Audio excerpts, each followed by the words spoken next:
성도는 이 땅을 살아갈 때 믿음으로 살아가야 합니다. 그런데 믿음으로 산다는 것이 무엇일까요? 믿음으로 산다는 것의 핵심은 하나님의 약속을 신뢰하며 살아가는 것입니다.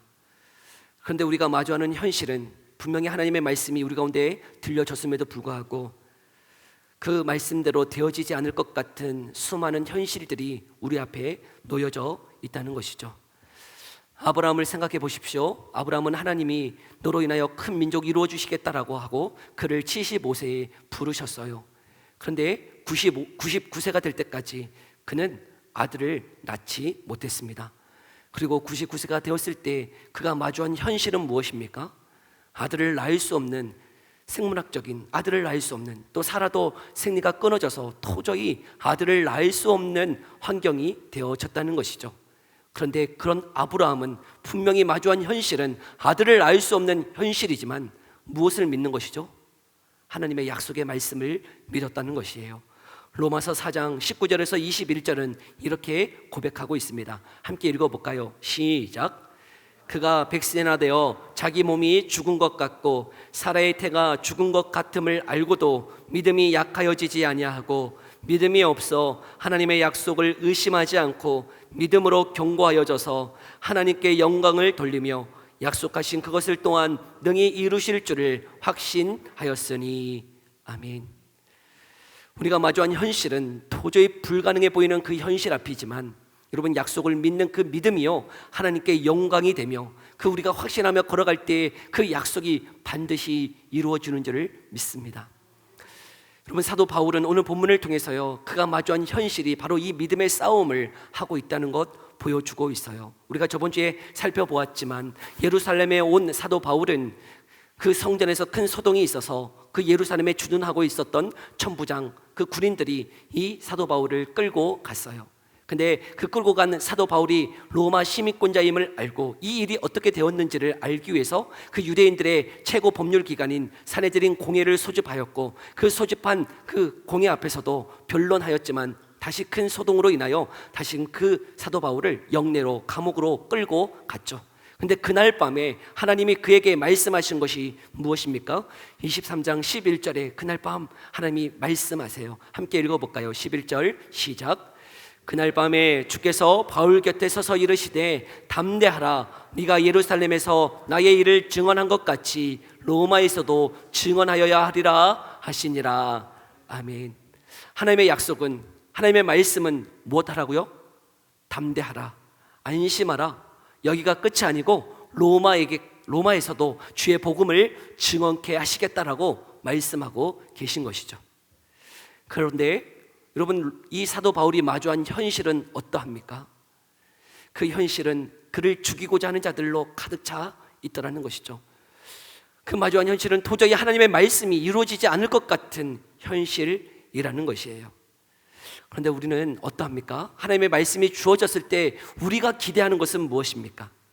우리가 기대하는 것은 눈에 보이는 무언가가 이루어지기를, 곧바로 이루어지기를 원하더라는 것이죠. 마치 그 여리고성을 도는 예루살렘 그 성도들에게 여러분, 하나님이 말씀하신 게 무엇이에요? 하루에 한 바퀴 돌라는 것이죠. 한 바퀴 돌아라, 또 한 바퀴 돌아라. 그리고 마지막 7째 날에는 몇 바퀴 돌아요? 7바퀴 돌라고 말씀하고 있어요. 근데 우리가 기대하는 것은 무엇이냐면요, 하나님의 이 약속이 주어졌을 때 기대하는 것은 하루에 한 바퀴 돌면 어떤 일이 있어야 되는 거예요? 한 바퀴 돌면 흙덩어리가 이게 일어나고, 둘째 날에 또 한 바퀴 돌면 뭐 돌덩이가 막 툭툭툭 떨어지고, 셋째 날에 막 금이 가고, 그런 일들이 보여지기를 소망하죠. 그러나 현실은 어떠합니까? 여러분, 그들의 말씀이 주어졌는데 그 현실은, 순종하며 걸어가는 그 삶의 현실은 아무런 변화가 없다는 것이에요. 아무런 변화만 없는 게 아니고요, 조롱도 있었을 것이에요. 여러분, 여리고성 위에 있었던 백성들이, 돌고 있는 백성들을 볼 때 어떤 마음일까요? 저것들 뭐하냐? 하루 돌고 이틀 돌고 계속 돌고 있는 사람들을 보면 저것들이 돌았나 싶지 않았을까요? 손가락질했을 거예요. 조롱했을 것이에요. 그런 가운데서도 여러분, 믿음의 백성들은 어떻게 해야 되는 거예요? 계속 도는 거예요. 계속 도는 것. 조롱이 있고 현실은 아무런 변화가 없지만 여러분, 일곱째 날에 7번 돌았을 때에도요 아무런 변화는 없었을 것이에요. 근데 마지막에 무엇하라고 말씀하시죠? 함성을 지르래요. 여러분, 지를 수 있는 마음이 생깁니까? 눈에 보이는 거는 아무것도 없는데 소리를 지르라니 여러분 절규하면서 소리를 지르지 않았을까요? 야!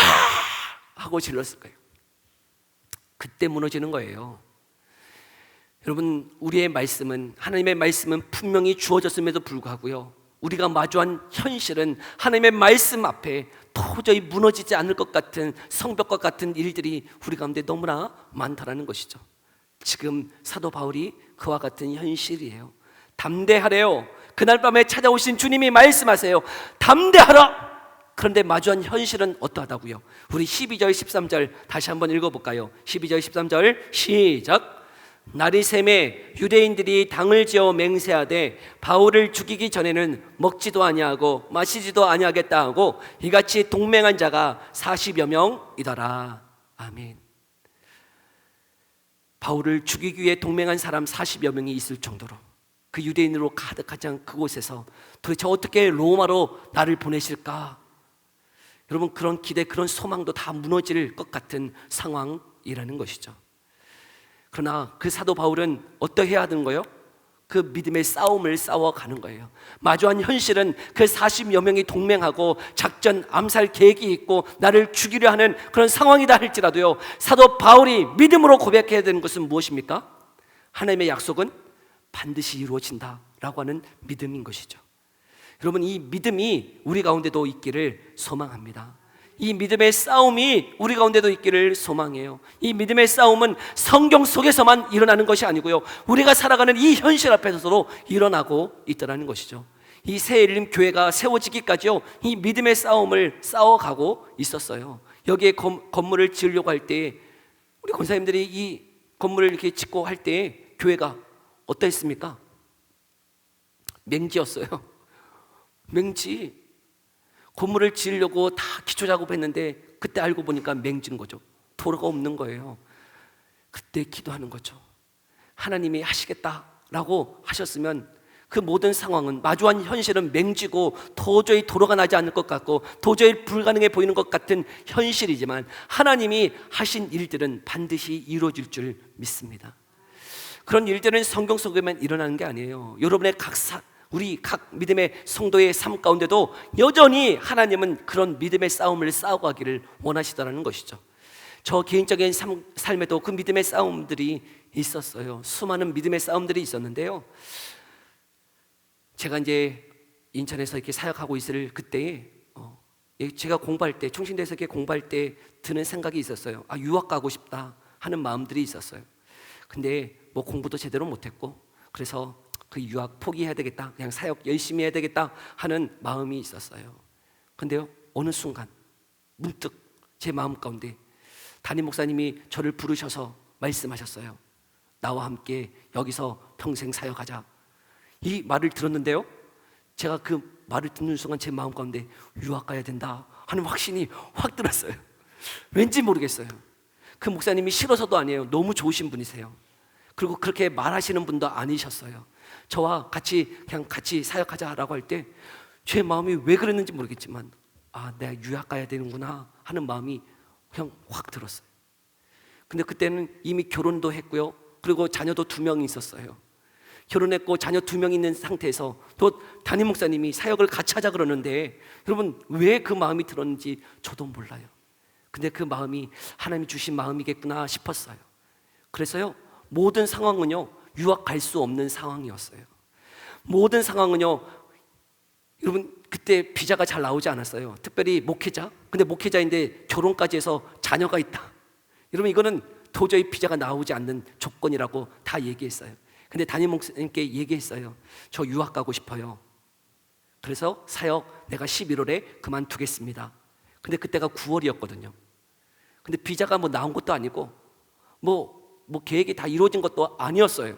근데 그 마음이 들었기 때문에 하나님이 주신 마음이겠구나 싶어서 저도 잘 몰라요. 뭐 비자가 뭐 필요하고 그런 것도 잘 몰랐어요. 그냥 먼저 얘기했어요. 가서 얘기했어요. 그만둔다고. 11월에 그만둡니다. 근데 담임 목사님이 정말 저를 귀히 여겨주셔서요 얘기했어요. 비자 나오면 그만두라고. 비자 목사님이 볼 때 비자 안 나오니까 너 그냥 그만두면 너 인생 망하니 그냥 비자 나오면 그때 그만두고 11월 때까지는 그냥 잘 사역해라. 그리고 어떻게 됐죠? 어떻게 하니? 네, 목사님의 마음은 비자 안 나온다는 거였어요. 그리고 그때 이제 사역했던 선생님들께도 얘기했어요. 저 11월 달에 그만두고 저 유학 갑니다. 비자 나왔냐고 막 선생님들이 물어봤어요. 아니요, 안 나왔어요. 근데요, 갈 거예요 라고 얘기했어요. 얼마나 무모했을까요? 얼마나 철없었을까요? 저 목사님 정신 나갔네. 정신 나갔어. 뭐 비자도 안 나오고 그랬는데 왜 그만둔다고 할까? 여기서 지금 잘 사역하면 막 모든 미래가 이렇게 다 열려져 있는데, 담임 목사님과 함께 사역하자고 그랬을 때는요, 개척까지 다 염두에 둔 것이었어요. 저를 개척해 주실 것까지 다 염두에 둔 그런 요청이었기 때문에 거기서 잘 사역하면 어떻게 되는 거예요? 네, 개척할 수도 있었어요. 제가 하고 싶은 거 다 할 수도 있었어요. 그럼에도 불구하고 왜 그 마음이 들었는지, 그때 왜 제정신이 아니었어요. 근데 분명히 하나님이 하실 거라고 하는 생각이 있었어요. 마주한 현실은요, 비자가 나오지 않는 거예요. 마주한 현실은 여기서 사역하는 게 더 나을 수도 있었어요. 근데 하나님이 주신 말씀을 믿고 그만두겠다 선포하고 걸어갔는데요, 놀랍게도 비자가 나왔어요. 하나님이 하시는 줄 믿습니다. 여러분, 우리가 현실 가운데 마주한 현실은 안 될 것 같은 일들이요, 너무나 많아요. 안 된다, 안 된다, 안 된다. 그러나 하나님이 말씀하시면, 하나님이 주신 말씀이라면 반드시 이루어질 줄 믿습니다. 오늘 이 사도 바울이 마주한 현실 또한, 그를 죽이고자 하는 또 암살 계획이 있는 이 현실들을 도저히 하나님의 말씀이 이루어지지 않을 것 같은 그 현실 속에서 하나님이, 이제는 하나님의 시간표가 딱 되자 하나님이 일하기 시작하는데 놀랍게 이 사도 바울 가운데 역사하시더라는 것이죠. 어떻게 역사하고 계십니까? 먼저 16절의 말씀을 함께 읽어볼까요? 16절 함께 읽어봅시다. 시작. 바울의 생질이 그들이 매복하였다함을 듣고 와서 영내에 들어가 바울에게 알린지라. 아멘. 바울의 생질, 바울의 조카로 여겨지는 그 청년이 와서 그 바울에게 이 모든 암살 계획을 다 이야기해 주더라는 것이죠. 암살단의 1급 비밀인 그 비밀의 작전을 어떻게 알게 되었는지 이 조카가 와서요, 그 모든 이야기들을 다 이야기해 주었다는 것이죠. 도대체 왜 그랬을까요? 또 이 조카는 누구일까요? 이 조카는 예수님을 믿고 있었던 것일까요? 로마서 9장 3절에 보면 이렇게 사도 바울이 고백하고 있네요. 함께 읽어볼까요? 시작. 나의 형제 곧 고륙의 친척을 위하여 내 자신이 저주를 받아 그리스도에게서 끊어질지라도 원하는 바로라. 아멘. 자신이 저주를 받아서라도 우리 친척 골육이 예수 믿기를 원합니다 라고 고백하고 있는 것이에요. 그러면 여러분, 지금 고륙 친척들이 예수 믿고 있다는 거예요? 안 믿고 있다는 거예요? 안 믿고 있다는 거예요. 여러분, 지금 이 바울의 가정 안에 예수 믿는 사람은 사도 바울밖에 없었던 것 같아요. 그런데 지금 이 조카가 어떻게 그 비밀을 알고, 비밀을 안 그가 왜 지금 이 이야기들을 다 알려주고 있느냐 하는 것이죠. 분명히요, 이 사도 바울 때문에 그 가정에 큰 어려움이 있었을 것이에요. 사도 바울 때문에 그 유대교 안에서도 큰 영향력을 발휘했던 그 가정 안에 큰 어려움이 있었을 터인데 그 이해를 왜 알려주고 있는 것인가? 사도 바울이 죽어야만요, 그들에게는 더 유익이 있었을 것이에요. 그런데 그 모든 일들을 누가 지금 진행하고 계시는 것이죠?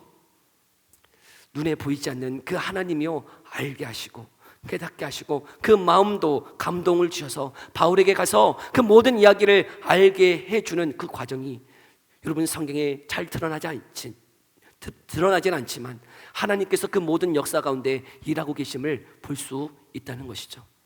하나님이 사람을 움직여서요, 여러분 그 조카를 움직여서 그 모든 일들을 알게 하고 또한 그 모든 일들을 알려주도록 하셨다는 것이죠. 하나님은 지금도요, 사람들을 통하여 역사하시고 일하고 계시는 줄 믿습니다. 하나님은 기적만을 일으켜서 일하시는 것이 아니라 여러분, 이런 사람들을 통해서, 여러 사람들을 통해서 알게 하시고 하나님의 일들을 진행케 하시더라는 것이죠. 뿐만 아니라 여러분, 그 일들을 비밀을 알게 된 천부장이 또 어떻게 하고 있습니까? 우리 23절의 말씀 함께 읽어볼까요? 23절 함께 읽어봅시다. 시작. 둘을 불러 이르되 가이사랴까지 갈 보병 200명과 기병 70명과 창병 200명을 준비하라 하고, 이 비밀을 들었던 천부장이 한 행동이 무엇입니까? 지금 군인 도합 470명을 준비시키고 있다는 거예요. 저는 이 말씀이요 잘 이해가 되지 않았어요. 그 비밀을 안 천부장이라면 먼저는 어떻게 해야 정상입니까? 그 암살 계획이 진짜인지 그 진위를 먼저 파악해야 되는 것 아닌가요? 그런데 그런 거 파악하지 않고요 어떻게 하고 있어요? 그 제3시, 밤 제3시는 밤 9시예요. 밤 9시에 병력을 소집하고 있다는 거예요. 몇 명이요? 470명. 여러분, 천부장에게는 병력이 몇 명 있을까요? 네, 1000명 있어요. 병력이 1000명 있는데 지금 예루살렘에 주둔하고 있는 그 1000명을 관리하는 천부장이 지금 몇 명을 움직이고 있는 거예요? 병력 절반을 움직이고 있는 거예요. 지금으로 얘기하면 한 대대를 움직이고 있다고요. 한 대대를 누구를 지금 경호하라고? 사도 바울 경호하라고. 이해가 되세요?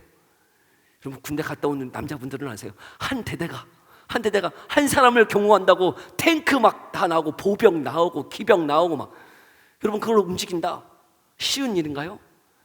결코 아니에요. 근데요 그 모든 일들을 지금 누가 하고 계시는 거죠? 바로 하나님이 일하고 계시다는 것이죠. 지금 사도 바울을 죽이려고 하는 사람은 몇 명인데? 40명인데 40명 지금 사도 바울을 죽이려고 하고 있는데, 하나님은 이 사도 바울을 지킬 때 몇 명을 움직이고 계시는 거예요? 470명을 움직이고 계시는 거죠. 때로는 적군이 그 계획대로, 악한 자들이 그 계획대로 모든 일들이 순탄하게 되어지는 것 같아요. 그러나 하나님의 시간표가 되면, 하나님이 정한 때가 되면요 하나님이 역사하실 때 여러분 놀랍게 역사하시는데, 여러분 가스롭지도 않게 40명을 향해서 470명을 동원해서요 하나님이 역사하시더라는 것이죠.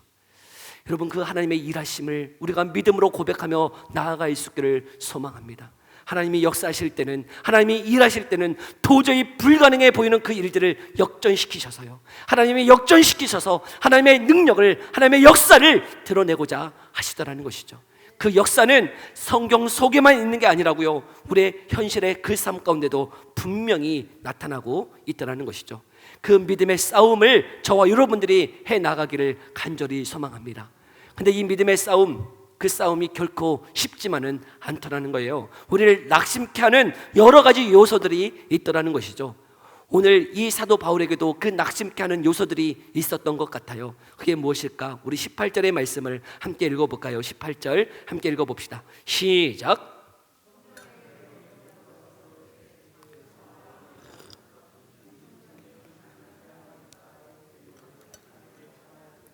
아멘. 지금 사도 바울을 뭐라고 부르고 있습니까? 죄수라고 부르고 있어요. 죄수. 자신이 예수 믿어서 고난당하고 또 결혼 못하고 또 이방의 사도로 여러 가지 어려움을 겪는 것까지는 어느 정도 견디고 인내하겠는데, 지금 이 사도 바울을 뭐라고 부르고 있다고요? 죄수라고 부를 때 그 마음의 상심, 그 낙심이 얼마나 클까요? 우리에게도요 때로는 예수 믿음으로 인해서요 좀 찾아오는 고난은 어느 정도 이겨낼 수는 있는데, 사람들의 손가락질, 조롱, 비난 앞에서요 무너지는 사람들이 얼마나 많은지 모르겠어요. 우리가 중고등학교 때 방학이 되면 학교는 뭐 일주일 정도 방학하고 나머지들은 보충 수업으로 학교에 계속 갔던 경험들이 있어요. 그런데 그렇게 보충 수업이 있을 때 교회는 무엇 합니까? 수련회가 있어요. 수련회. 그러면 교회 다니는 사람들은 어떻게 하죠? 가서 선생님한테 얘기하는 거죠. 저 수련회 가야 돼서 보충 수업 못 나옵니다. 그러면 그러냐? 수련회 갔다 와라. 그렇게 말씀하시는 선생님이 계셨나요? 제가 학교 다닐 때는 그런 선생님이 한 분도 안 계셨어요. 여러분, 그 중고등학교 때는요 수련회 한번 가려면 무슨 순교의 현장이야. 학생들이요 다 목숨 걸고요 막 선생님과 함께 싸워가면서 여러분 순교하면서 막 수련회 갔다 오고 그랬어요. 뭐 지금은 없는 옛적인 날의 그런 이야기죠. 네, 수련회 한번 갔다 오려면요 뭐 순교의 현장이야. 막 갔다 오면 다 어떻게 됩니까? 그 갔다 온 수련회 갔다 온 학생들이요 복도에 다 이렇게 엎드려 뻗쳐 있어요. 그리고 돌아가면서 계속 매를 맞아. 왜 맞아야 되는지 모르지만, 왜 맞아야 되는지 모르지만 다 그런 걸 각오하고 여러분 수련을 갔다 오고 막 그런 일들이 비일비재했죠. 지금은 뭐 그런 일이 거의 없죠. 내 예수 믿는 것 때문에 고난이 있었어요. 아픔이 있었어요. 근데요, 그거를 각오하고 살아가는 수많은 학생들이 있었어요. 저는 신흥고 다녔어요. 저 신흥고, 기독교 학교 신흥고 다녔는데 제 고등학교 1학년 때 담임 선생님이 장로님이셨어요. 근데요, 그 장로님 선생님이요, 너무 특별했어요. 학생들 주일에 뭐 했는지를 다 점검하세요. 너 주일에 뭐 했어? 교회 안 간 사람 족치려고 물어보는 게 아니었어요. 교회 적당히 다니라는 거였어요. 저한테 이렇게 물으셨어요. 너는 교회에서 뭐 했냐? 근데 그 당시에 제가 고등학생이었는데 아침 9시에 이렇게 예배가 있어서 아침 9시까지 교회 간 다음에 집에 저녁 9시에 돌아왔어요. 왜냐하면 그 교회에 연극팀이 있었어요. 순회 공연하는 연극팀에 제가 그 당시에 조명 감독이었어요. 그래가지고요, 뭐 이게 요청이 와서 다른 교회 가서 연극하는 일이 있으면 저녁 9시나 10시나 넘어서 이렇게 집에 들어오곤 했기 때문에 어느 날은 막 저녁 9시에 갔어요. 저녁 10시에 갔어요. 들어왔어요. 그러면 이놈의 반 목사가 정신 못 차리고 지금부터 사역한다고 그러면서 막 때리는 거예요. 장로님이. 너무 이상했어요. 장로님이 저를 때려요. 저녁 9시에 들어왔다고. 박 목사, 너 그러면 안 된다. 공부 열심히 해야지. 지금부터 사역 그렇게 하면 안 된다고. 네가 뭐 목사보다 교회에 더 오래 있는 사람 되면 안 된다고. 뭔 소리인지 모르겠지만 그런 소리로 저를 족치면서 그 1년을 보냈던 시기가 있어요. 그때 제 별명이 박 목사였어요. 그게 좋은 의미가 아니었어요. 별명이 박 목사. 네, 그 장로님이 영빨이 좋아가지고 그래서 진짜 목사 됐는지 모르겠어요. 네, 그게요, 저를 조롱하는 말이었어요. 박 목사, 조롱하는 말. 그런데 그게 저에게는 지금은 훈장이죠, 훈장. 여러분은 어떠합니까? 세상 가운데 예수 믿음으로 인해서 예수쟁이다 하는 말 듣고 계십니까? 저 사람 예수쟁이야, 예수쟁이. 예전에는 그런 말 되게 많았는데 요즘은 예수쟁이다 이런 말도 듣기가 힘든 시대를 살아가고 있는 것 아닙니까? 시대 앞에, 세상 앞에 정말 예수 믿음으로 인한 어떤 병자다, 저 사람 병자예요, 병자. 예수에 미쳤어, 예수쟁이야 라고 하는 말이, 때로는 그것을 조롱하는 말이요, 우리를 흠집내기 위한 그런 조롱의 말이지만 여러분, 그것이 우리에게 면류가 아닌 그 말, 여러분 그 말을 듣고 있습니까? 아니요, 우리는 그런 말 듣기를 너무나 싫어해요. 세상에서 칭찬받기를 원하고요, 세상에서 인정받기를 원하고, 세상에서 자랑받기를 원하지, 예수 믿음으로 인해서 조롱받고 욕받고 손가락질 받기를 싫어하는 시대를 살아가고 있다는 것이죠. 그러나 분명히 아십시오, 여러분, 예수님 제대로 믿으면요, 예수님 제대로 믿으면 욕 얻어먹는 것이 정상이에요. 여러분, 죄수라고 불림받는 것이 정상이라고요. 그것이 이상한 일 아니고, 여러분, 예수쟁이라고, 저 사람 병자라고, 저 사람 미쳤다라고 손가락질 당하는 것이 정상이에요.